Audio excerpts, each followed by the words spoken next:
Now the sideroblastic anemia, remember sideroblastic anemia, they are the group of blood disorder that are characterized by presence of ringed sideroblast in the bone marrow.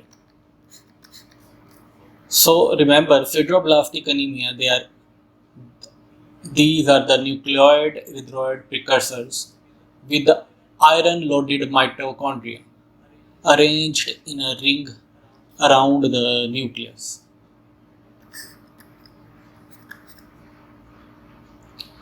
So sideroblastic anemia, it is characterized by a specific defect in the heme synthesis that lead to accumulation of iron in the mitochondria of the developing red blood cells. So the primary defect lies in the inability to synthesize the heme properly. So remember here iron, it is entrapped, the iron is transported into the mitochondria as part of heme synthesis. But in sideroblastic anemia, this iron, it accumulates within the mitochondria because it cannot be incorporated into heme molecules. So due to the accumulation of iron, mitochondria appear ring shaped under microscope. So these are known as ring sideroblast. So the presence of ringed sideroblast indicate that heme synthesis is disrupted. Now what could be the cause of sideroblastic anemia? Remember, it could be congenital, inherited mutations affecting the enzyme involved heme synthesis. Primary cause there could be primary cause, secondary cause due to other conditions like vitamin B6 deficiency, alcoholism, lead poisoning. Based on the clinical symptoms, blood test, you will see these ring sideroblast. Apart from that, you can do is bone marrow examination, giving a vitamin deficiency, addressing the vitamin deficiencies, giving supplements. Now the sideroblastic anemia, it is characterized by impaired heme synthesis that lead to accumulation of iron in mitochondria and formation of these ring sideroblasts. So this condition that results in ineffective erythropoiesis and subsequently it causes anemia despite adequate iron store in the body. Now here you will see siderocytes.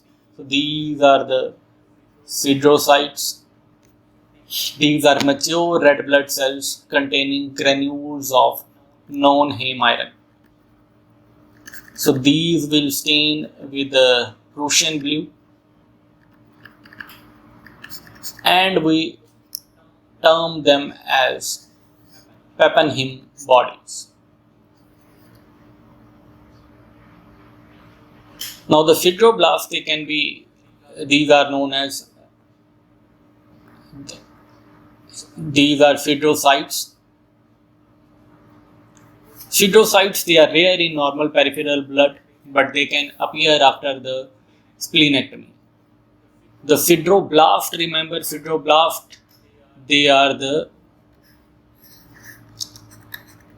immature nucleated red blood cells with the siderocytes, that is iron containing granules.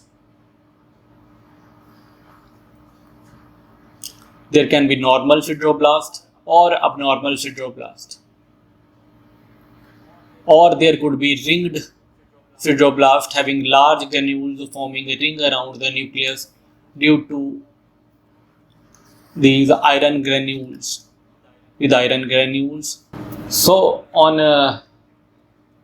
what are the laboratory findings in the sideroblastic anemia? First of all, you would see is hypochromic anemia that can be microcytic or normochromic that result in dimorphic blood picture. The MCV, MCH and mean corpuscular hemoglobin concentration, they are reduced. There are raised marrow iron stores, you will see presence of multiple ring sideroblast. The serum ferritin level would increase, serum iron level would be elevated, and there would be increased serum iron binding capacity. So the presence of ring sideroblast, remember the sideroblast, these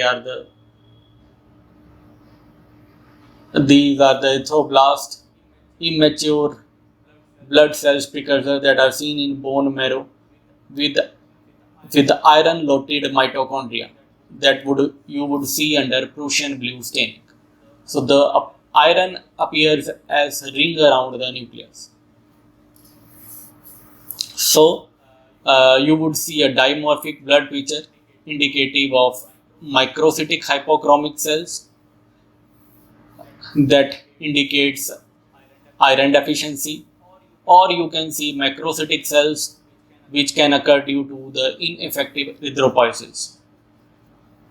Despite of presence of increased iron stores as seen in serum ferritin and serum iron level, iron cannot be effectively utilized in hemoglobin synthesis due to the heme synthesis defect. So due to this heme synthesis defect, that would lead to ineffective maturation of red blood cells. So from the ineffective maturation of red blood cells, that would result in production of abnormal red blood cells that would not function properly. So you will see Pappenheimer bodies. These are the iron containing granules that would be visible within red blood cells. So the treatment consists of focusing on the offending agent, discontinuing the cause affecting drug. No definitive treatment is required for the heredity, but you can but you can give is vitamin B6. Supportive therapy includes blood transfusion that can be given.